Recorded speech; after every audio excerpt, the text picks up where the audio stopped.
In the heart of Alberta, where the Rockies cradle the sky, lies a treasure more precious than gold.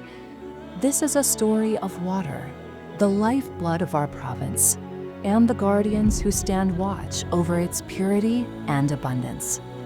From the highest peak to the deepest well, every drop of water embarks on a journey through time and terrain. It whispers the tales of the land, carrying with it the legacy of the Eastern Slopes.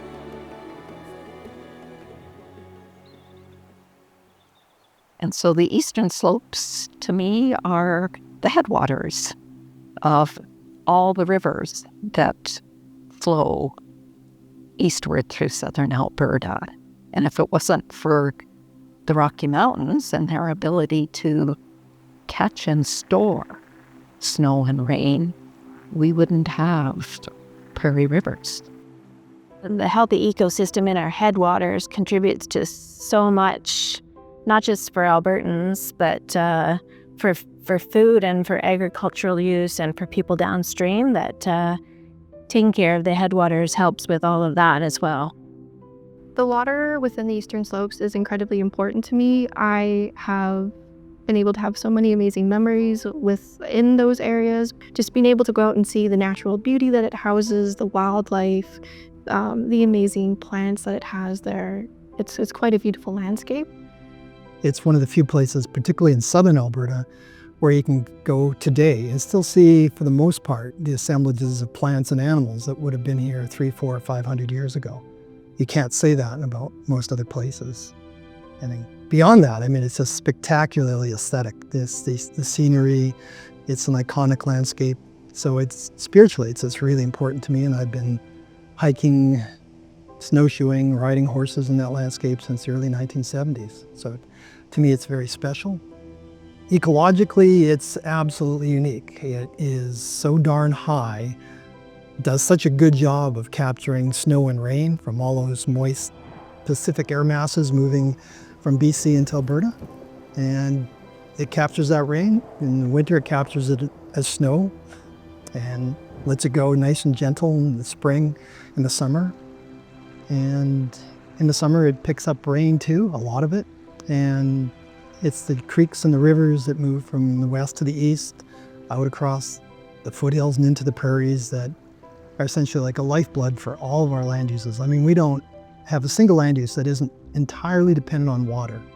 And whether it be forestry or energy or agriculture, transportation, just human populations, without water, we don't have any land use. And the East Slopes make that happen through their ability to capture it and store it and release it in a slow way, if it's healthy. The value of the Eastern Slopes was about maintaining that ecological integrity and that diversity in perpetuity. And that's what really kind of drove me. And I still have that perspective.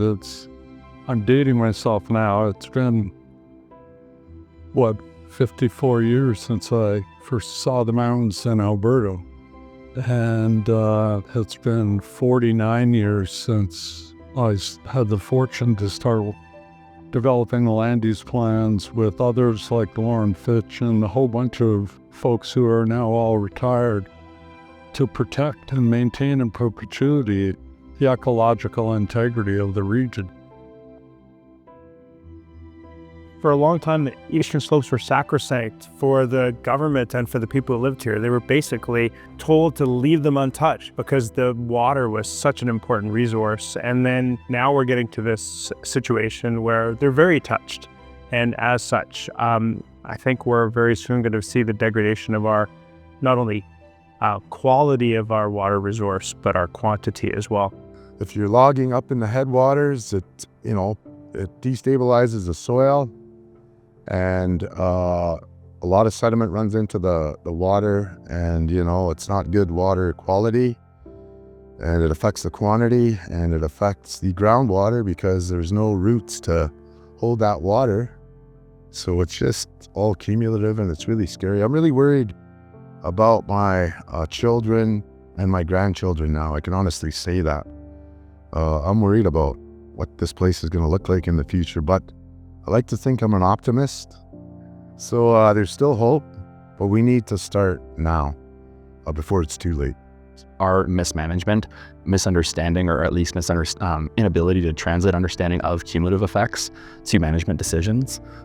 We continue even today, even though we know things are all intertwined and sit together and have to be considered through time, we continue to make quick decisions in ecologically inappropriate time periods. They're just too short to really jive with the rate at which we know process happens, as well as effect manifests, importantly.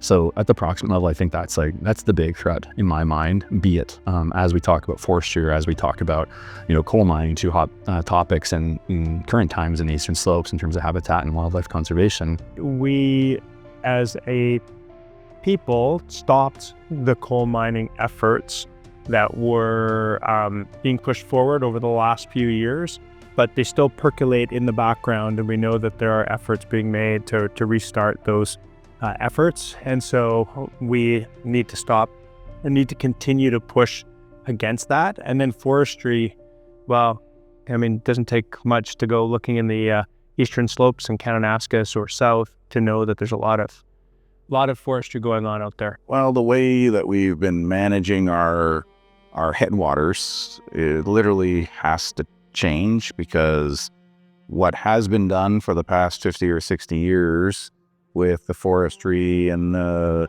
oil and gas exploration and all that, which has been necessary, and we've needed that obviously to grow Alberta, but the way that it's been done and now into the future, we can't continue the way that that's been done. And when the coal mining thing came up a few years ago, I considered that to be the single biggest threat to our Eastern Slopes that we've seen in my lifetime.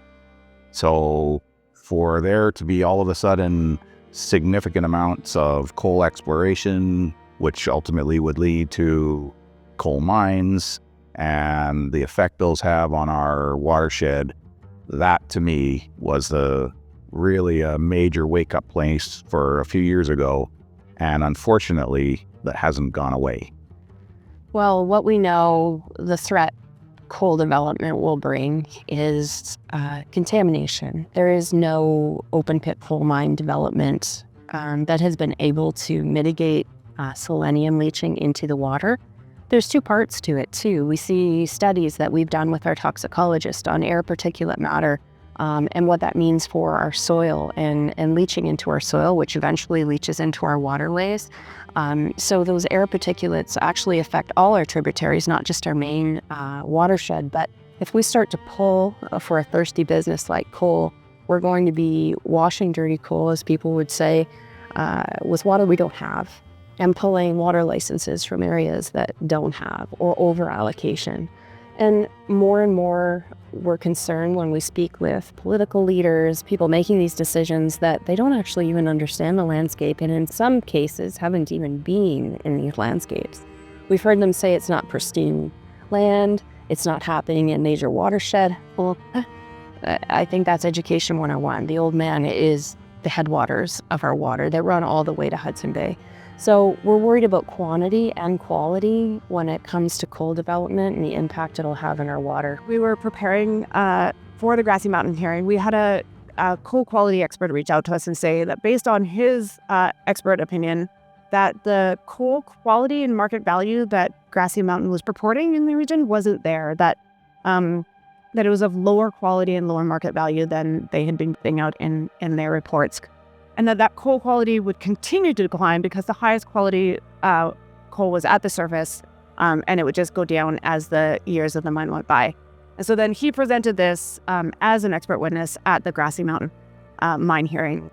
I was part of the AER committee, the review committee, and there were many questions. And one of them was their coal quality, because they had a very creative interpretation of resources, reserves, and coal quality, and massively overvalued their resource. In my professional opinion, that coal is not there in the Crow's Nest area. So what can happen is that after a couple of years or 10 years, if you don't spin it off somebody else, the mine will be a stranded asset, and you'll have another liability sitting there like your abandoned wells. So there is some unreclaimed areas left from previous mining on the Grassy Mountain site, but the fact is that the company is proposing a mine that is 8 to 9 times larger than any unreclaimed area that's on the Grassy Mountain site right now. So it's preposterous to say that you'll be, doing us a favor, or that you'll be reclaiming this area by causing a massive long-term disturbance 8 to 9 times greater just to clean up the mess that's already there. Obviously, our trains and ships don't run on coal anymore. Here we have metallurgical coal, and we're making steel from it. We're looking at the next shift where hydrogen plants are opening up, and that metallurgical coal, whereas it really used to be about the only way you could make steel, that is also changing. And coal mining, metallurgical coal mining, is a sunset industry. It's the world is changing, and I would argue for the better, and we're reducing our reliance on fossil fuels like coal and oil. It's not going to happen overnight, but the Elk Valley and communities in the Elk Valley over the next several decades are going to have to look at how we're going to change. Why would you sacrifice the landscape and potentially the water for an industry that we can see the horizon? It's not that far away. We're not talking about tomorrow, but if you look at the Elk Valley in the next 15 to 30, 35 years, the communities here are going to have to look at how do we wean ourselves off coal and coal mining? How do we change our economies? And in Alberta, I would suggest look to the future, not to the past. I think our politicians have probably forgot what this province was built on, and it's the people of Alberta. And it's just not small farms and ranches. It's all the small independent businesses. There's hundreds of thousands of people just trying to make their way in this province that don't have the skills or the money or the time to peddle influence, such as billion-dollar foreign-funded coal interests in this case. In the areas where those coal mines are is where a lot of our medicines are, and the headwaters are there. And so it's going to have a bad effect. And for me, I don't know why those things why they're there, like why they want to do that type of mining, because that's where like our water comes from. Like now even with the water now, the levels of the old man are quite low. And so it's not going to change. But for me, I don't support that, because at one point our tribe supported it. It wasn't until we called them out. So, Blackfoot Confederacy and our tribal government, they supported that project, and without the people's knowledge. So now they backed off. Our hope is that they start gravitating to support this type of work instead of supporting things that destroy the land and destroy the water and plants. I've had ancestors in Southern Alberta for 6 generations. We've been raising cows here for 120 years.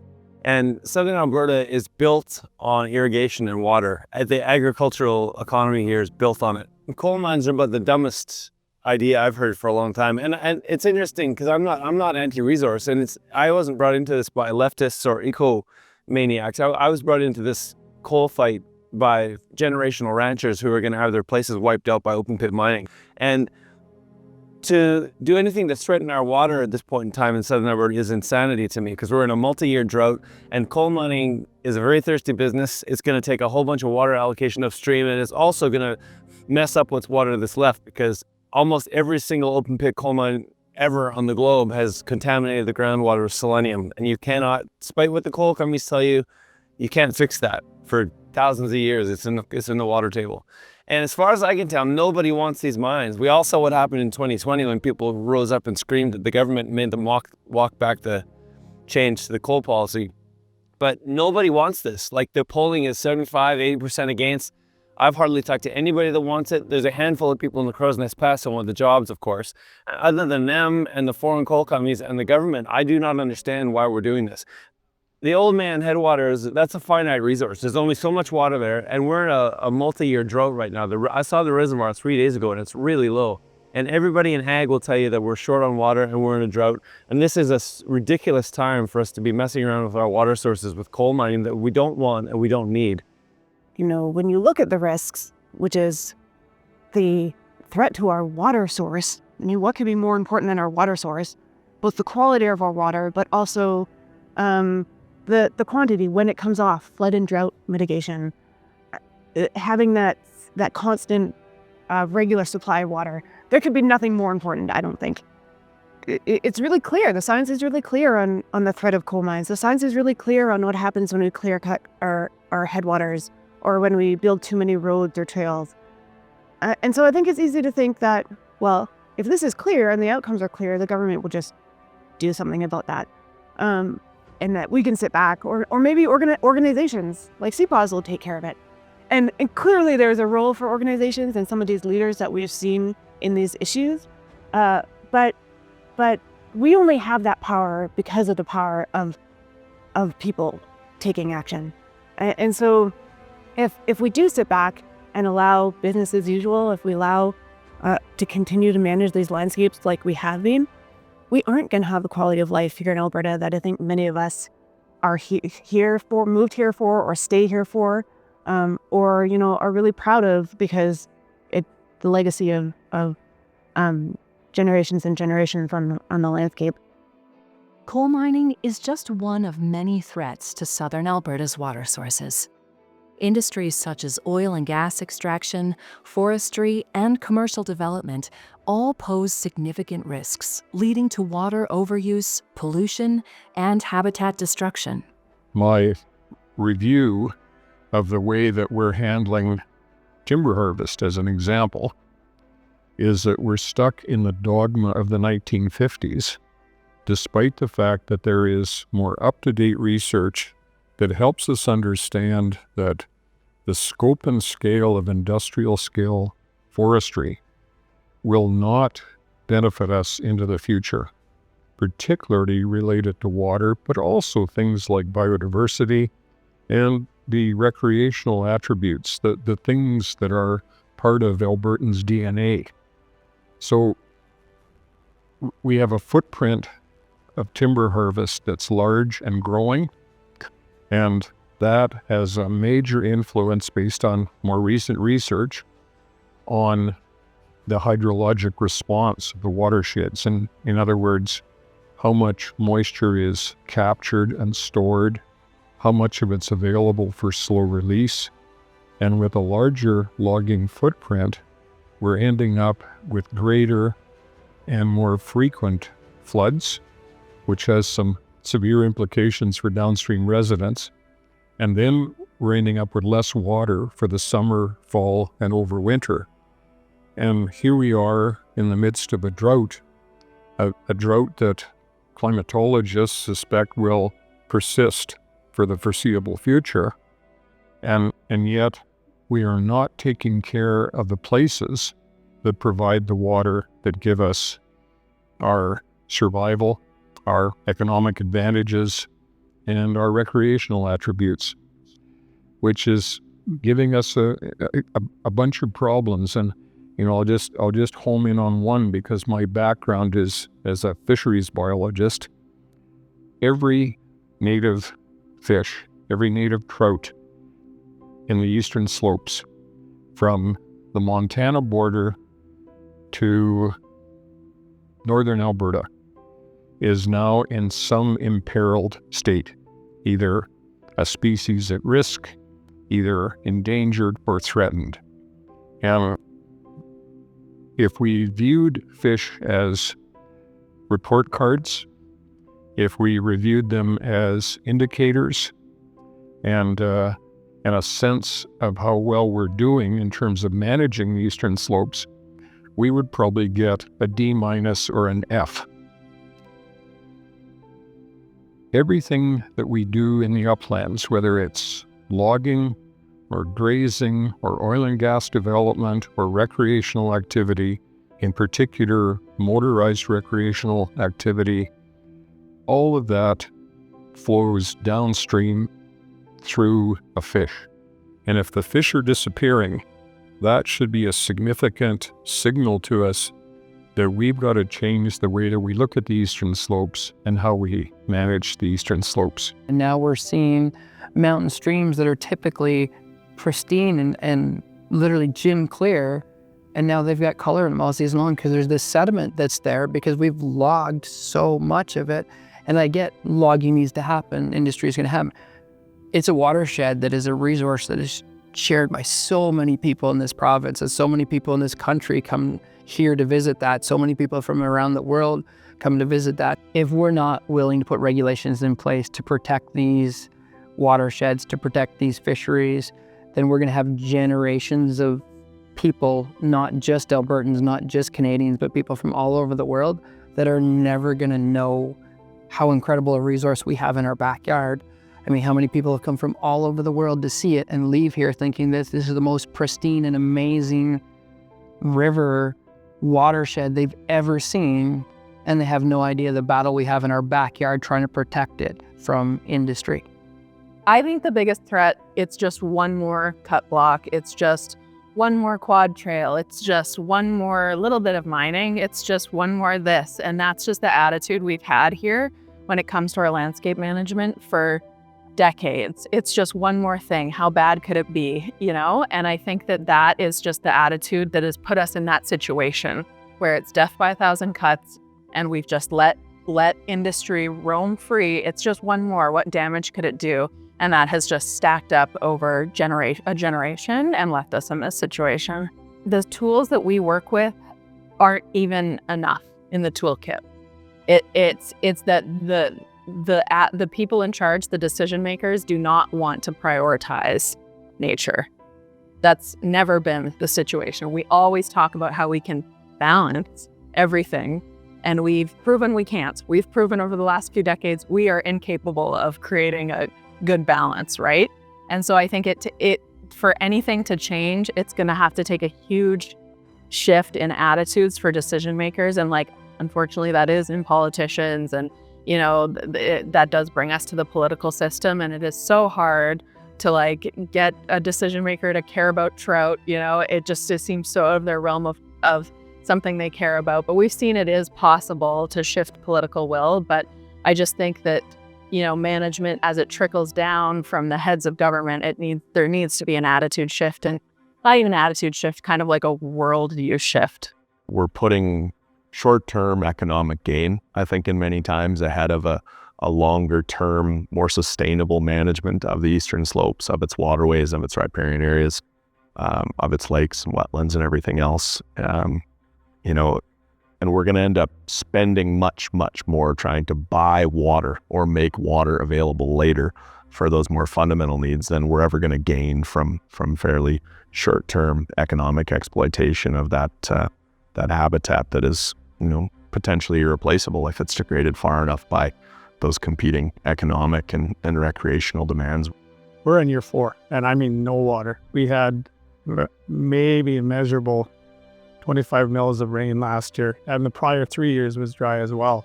I find it shocking that the government would consider taking water from the headwaters of the Old Man River to wash dirty coal when we're in a historic drought. We know we're in an arid region, and the pressures on our fresh water, on that limited resource, is so dire. It's ironic to me that in the largest drought we've had in the last 100 years, and our government's contemplating allowing more fresh water to wash dirty coal. For the last 5, if not 7 years, we've been dealing with unprecedented drought here at Plateau Cattle. Speaking to previous generations on the ranch, they haven't seen anything quite like it. We've had to reduce the numbers of cattle in our operation and our bottom line. We've had to purchase hay from the US across the border. I think last year was the first year we didn't take off a single hay crop here due to the lack of water. So it affects our grazing lands. Obviously, our grass doesn't regrow. We don't have as much access to grass for the cattle, and that rejuvenation process that needs to happen. and also water. So we always think there may not be enough grass, but for the normal water tributaries that run through this place, they dried up. So we didn't have access to clean fresh water. So we're seeing firsthand from a practical sense the over-allocation of our watershed and what that's meaning to us. I know that our friends in Calgary this year also had to deal with water issues and limits. So it's coming more and more to the forefront of where does your water come from, not just a tap. We used to say in agriculture, where does your food come from? And now we're focusing more on where does the water come from, because we continue to see overstacking. Agriculture needs a lot of water to produce food in the province. We're seeing reductions of irrigation and farm production land. So it's very concerning to us, and just as an Albertan in general with our water and water quantity. And I think it's kind of a hindsight that I'm worried that we're going to have. I believe we're already 3 or 4 steps ahead of a water issue here that's gone too far. And we're at 25% in the Old Man watershed and the Old Man Dam. Dried up areas, creek beds. I think we saw pictures where they were having to truck water to towns in the south because there was not enough water for the towns. And then in the coal areas, we're seeing people that don't have access to clean water. So they're putting new systems in, and even downstream into the U.S.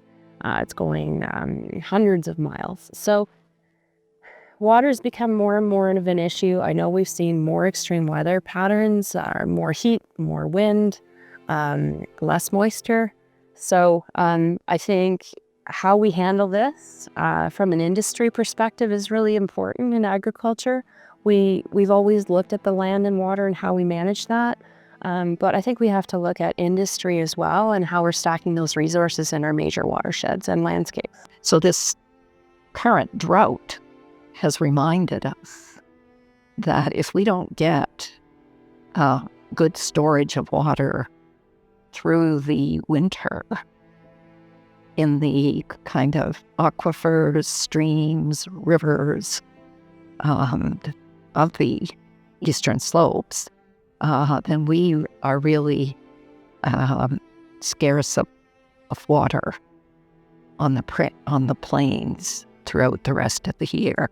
And if we have 2 to 3 years in a row where we experience less than normal snowpack or precipitation in our headwaters, then we really are in a dire drought situation with just 2 years, given the amount of allocation of water from our rivers that has occurred for our economic activities and our living generally. Quite literally, water is life.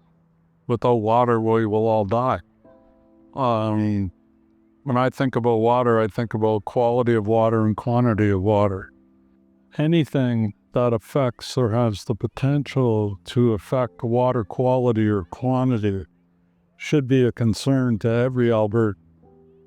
That water's a renewable resource, but when you look at the water, both from a quality point of view and a quantity point of view coming from the eastern slopes in 2024 compared to 50 years ago, there's less water and the quality's not as good.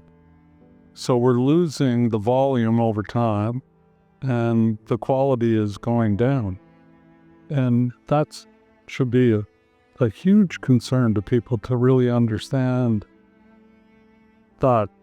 We just have to look in Calgary. Over the past several weeks, people have been concerned about the quantity of water they can use or not use, given their custom use of water in the city here.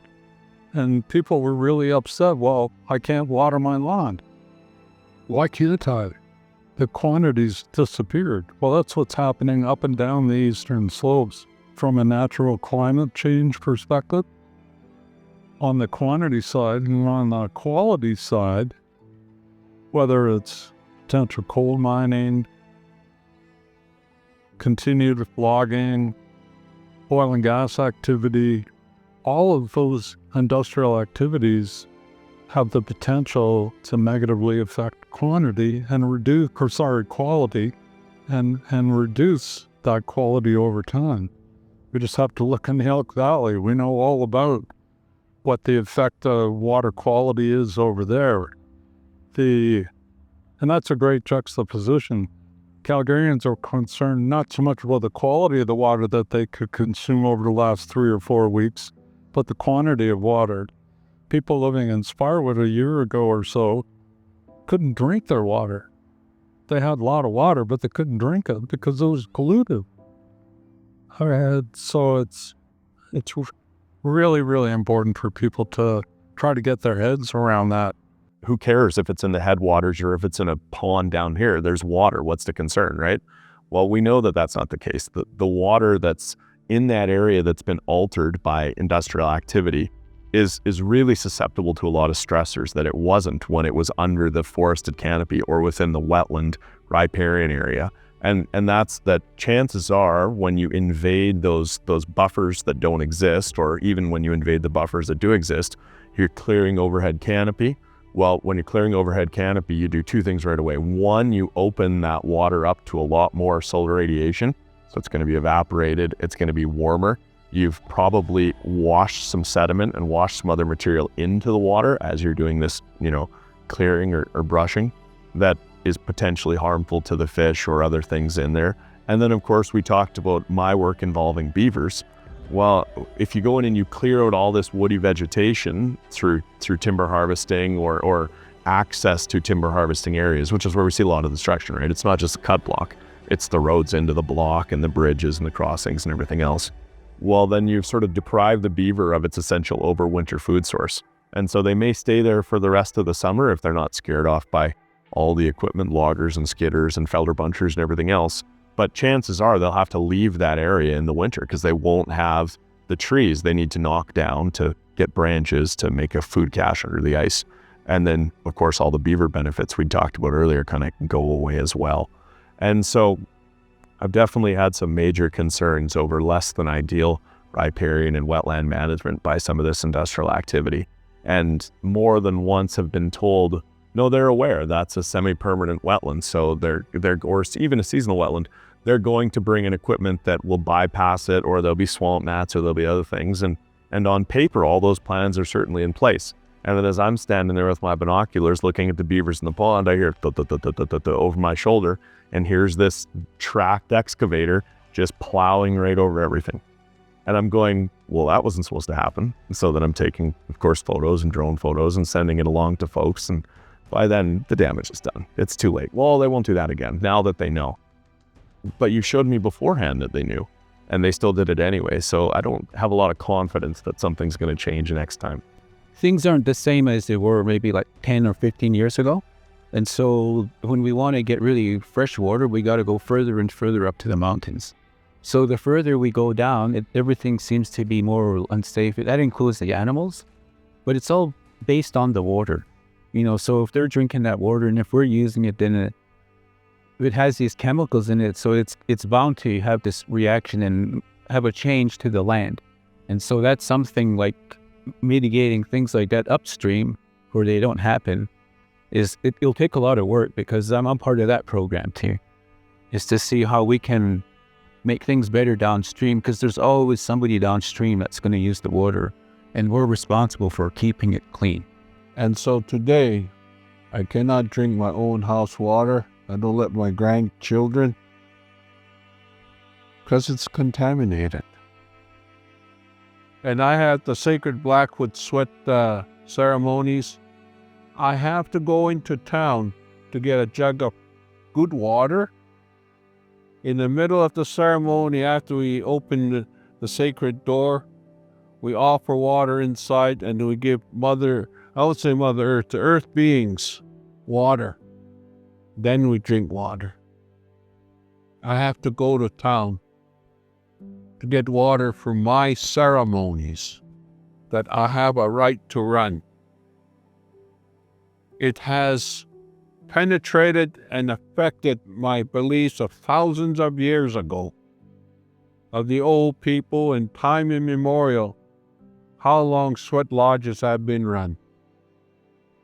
It has affected me, my spiritual belief my cultural and spiritual way of life, and my human life. I can't even drink the water going through my house pipes right now. And I'm not the only one, but I'm one of the first ones really to speak out. I'm not going to sit quietly and not say anything, because where's all the money now? Companies made the money. Reserve has very little, if not nothing. And nobody has really advocated for me. It's not too late.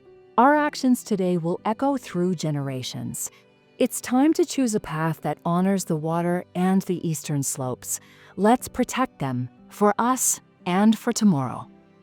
These types of messages that I wish folks would actually hear more of, because, throughout the years, we can say that these things are happening, but if you don't have actual testimonies from folks that are out there all the time, then people can't relate to them. Even though we're such a small piece of this all, when you multiply it by 8 billion people, we can be so destructive. And unfortunately, this vast wildlife, this vast eastern slopes, they've got no voice, no protection.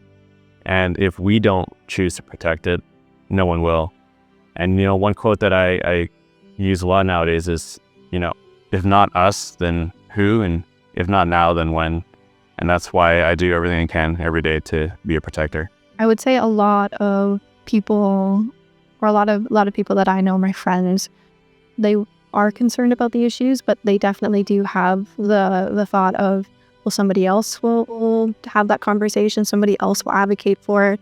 It's okay, it'll be taken care of by somebody else, which I think is a very dangerous thought, because it's very complacent, and it really allows you to kind of just watch the issue kind of get bigger and be like, well, it's okay, I'll just take a step back, I'll just let somebody else handle it. But if you don't take that active step to be a part of the conversation, to be a part of the movement, to be a part of the solution, we're risking that there might not be one. I think the two biggest things are to listen and execute. We, as the Canadian Rockies Youth Network, we aim to foster a community of like-minded, passionate, and environmentally conscious youth who can involve themselves into conservation and policy action. From other communities, such as stakeholders or other adults, we want to see meaningful youth engagement and really the ability to listen, but also implement what we have to bring to the tables, because each and every group has something unique, a unique perspective they seek to put out into the world on issues that matter to them. We want people to listen, but also create that butterfly effect where we help accelerate action in different communities. I grew up camping and fishing from one end of the province to the other. I was fortunate. I grew up, my dad did river surveying in the 60s, and he knows the entire province. And if we don't actively choose to look after our province better, future generations are never going to get to see that. And I have 2 kids. They like fishing. We already go up the foothills, and the change is so severe and it's unrecognizable in places. And we need to preserve our wild places. We need to preserve our province. And that's where it starts. We spent some tough years the last 2 years fighting against these big, really scary potential changes to this landscape. And I think it's time for us to, just take a moment and remember, what we're fighting for and these places, and that we are the one fighting for progress, and we are the one fighting for the place and for our communities, and that's a really important thing to keep in mind. I guess we're going to have to really push again. Contact your MLA, phone your MPs. I mean, it's everything. It's at your municipal level, your provincial level, and the federal level. We have to let these guys know we've had to fight this fight for 4 to 5 years to protect our water and our way of life. So, if we don't have water, water is life, we're not going to be here very long. We've seen over the past few years that we can really make a difference. And I think we just need to keep going. We need to keep the momentum going. And we can. We can make a difference, and we can change the future. As a Kanakwan, as a Blackfoot person, 68 to protect the water. That is my responsibility as just a human being. You don't need no degree. You don't need no elected status. But as a plain human person, I have that responsibility to protect the water. This is the time for action. Together we can turn the tide, championing policies that protect our water and our way of life. This is our vision, our pledge, our legacy.